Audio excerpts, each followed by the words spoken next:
سورہ آل عمران. سورہ آل عمران کا تعارف. مقام نزول. سورہ آل عمران مدینہ طیبہ میں نازل ہوئی ہے. آیات، کلمات اور حروف کی تعداد. اس میں 20 رکوع، 200 آیتیں، 3480 کلمات اور 14520 حروف ہیں.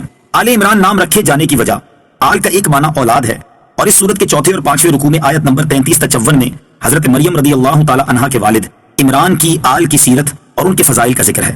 اس مناسبت سے اس سورت کا نام سورہ آل عمران رکھا گیا ہے. سورہ آل عمران کے فضائل. اس سورت کے مختلف فضائل بیان کیے گئے ہیں. نمبر 1، حضرت نواس بن سمعان رضی اللہ تعالی عنہ سے روایت ہے، اور یہ مسلم شریف کی حدیث ہے، کہ نبی اکرم علیہ الصلوۃ والسلام نے ارشاد فرمایا، قیامت کے دن قرآن مجید اور اس پر عمل کرنے والوں کو لایا جائے گا. ان کے آگے سورہ بقرہ اور سورہ آل عمران ہوں گی. حضرت نواس رضی اللہ تعالیٰ عنہ فرماتے ہیں کہ رسول کریم صلی اللہ تعالیٰ علیہ وسلم نے ان صورتوں کے لیے 3 مثالیں بیان فرمائیں جنہیں میں آج تک نہیں بھولا. آپ علیہ الصلوۃ والسلام نے فرمایا، یہ دونوں صورتیں ایسی ہیں جیسے 2 بادل ہوں، یا 2 ایسے سائبان ہوں جن کے درمیان روشنی ہو، یا صف باندھے ہوئے 2 پرندوں کی قطاریں ہوں. یہ دونوں صورتیں اپنے پڑھنے والوں کی شفاعت کریں گی. نمبر 2، حضرت عثمان بن عفان رضی اللہ تعالیٰ عنہ فرماتے ہیں، جو شخص رات میں سورہ آل عمران کی آخری آیتیں پڑھے گا تو اس کے لیے پوری رات عبادت کرنے کا ثواب لکھا جائے گا. نمبر 3، حضرت مکحول رضی اللہ تعالیٰ عنہ فرماتے ہیں، جو شخص جمعے کے دن سورہ آل عمران کی تلاوت کرتا ہے تو رات تک فرشتے اس کے لیے دعائیں کرتے رہتے ہیں. سورہ آل عمران کے مضامین. اس سورت کا مرکزی مضمون یہ ہے کہ اس میں حضرت مریم رضی اللہ تعالی عنہا کی ولادت، ان کی پرورش، جس جگہ حضرت مریم رضی اللہ تعالی عنہ کو اللہ تعالیٰ کی طرف سے رزق ملتا، وہاں کھڑے ہو کر حضرت زکریا علیہ الصلوۃ والسلام کا اولاد کے لیے دعا کرنا، حضرت مریم رضی اللہ تعالی عنہا کو حضرت عیسیٰ علیہ الصلوۃ والسلام کی ولادت کی بشارت ملنا، اور حضرت عیسیٰ علیہ الصلوۃ والسلام کے معجزات و واقعات کا بیان ہے. اس کے علاوہ اس سورت میں یہ مضامین بیان کیے گئے ہیں. نمبر 1، اللہ تعالیٰ کی وحدانیت، نبی کریم علیہ الصلوۃ والسلام کی نبوت اور قرآن کی صداقت پر دلائل دیے گئے ہیں. نمبر 2، اللہ تعالیٰ کی بارگاہ میں مقبول دین صرف اسلام ہے.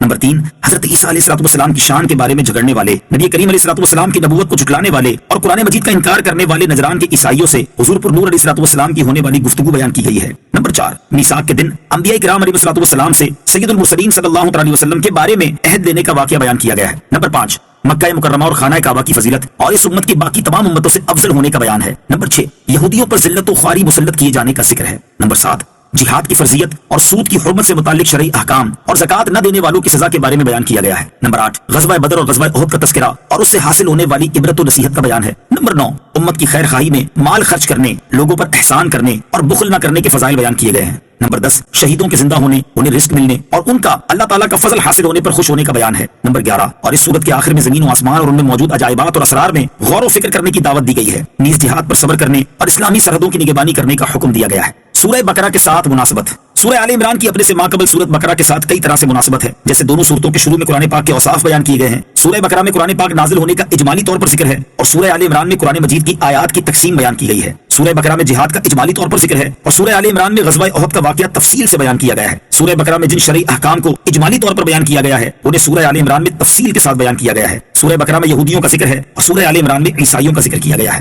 بسم اللہ الرحمن الرحیم. ترجمہ: اللہ کے نام سے شروع جو نہایت مہربان رحمت والا ہے. الف لام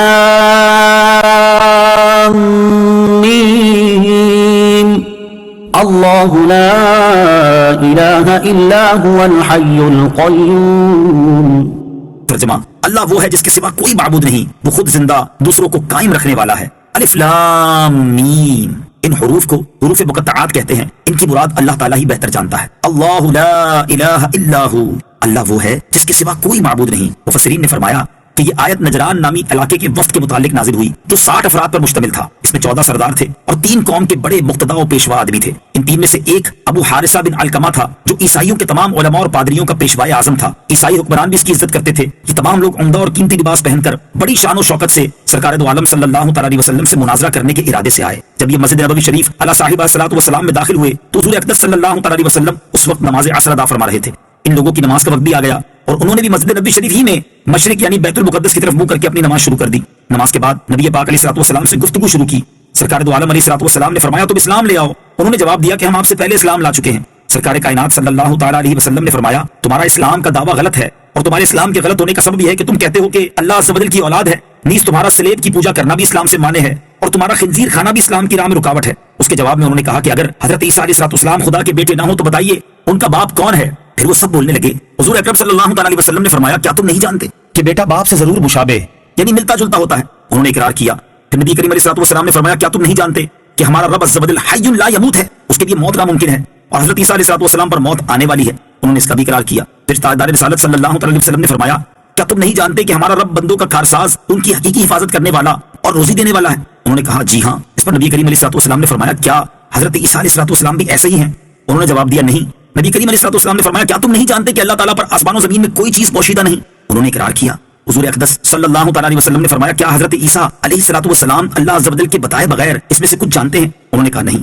رسول اکرم علیہ الصلوۃ والسلام نے فرمایا کیا تم نہیں جانتے کہ حضرت عیسیٰ علیہ الصلوۃ والسلام حمل میں رہے اور پیدا ہونے والوں کی طرح پیدا ہوئے اور بچوں کی طرح انہیں غذا دی گئی اور وہ کھاتے پیتے تھے اور ان میں بھی بشری تقاضے تھے؟ عیسائیوں نے اس کا اقرار کیا۔ اس گفتگو پر حضور اکرم علیہ الصلوۃ والسلام نے ارشاد فرمایا ان تمام چیزوں کے باوجود پھر حضرت عیسیٰ علیہ الصلوۃ والسلام کیسے خدا ہو سکتے ہیں جیسا کہ تمہارا گمان ہے؟ اس پر وہ سب خاموش رہ گئے اور ان سے کوئی جواب نہ بن سکا۔ اس پر سورہ آل عمران کی شروع سے لے کر تقریباً 80 آیتیں نازل ہوئیں۔ اس واقعے سے معلوم ہوا کہ صحیح عقائد کو ثابت کرنے اور ان کے دفاع کے لیے مناظرہ کرنا سنت ہے۔ حی اور قیوم کے معنی، اس آیت میں اللہ تعالیٰ کی دو صفات حی اور قیوم کا بیان ہے۔ اللہ تعالیٰ کی صفات میں حی دائم و باقی کے معنی میں ہے، یعنی اس کا معنی ہے کہ ایسا ہمیشہ رہنے والا جس کی موت ممکن نہ ہو، جبکہ قیوم وہ ہے جو قائم بالذات یعنی بغیر کسی دوسرے کی محتاجی اور تصرف کے خود قائم ہو اور مخلوق کی دنیا اور آخرت کی زندگی کی حاجت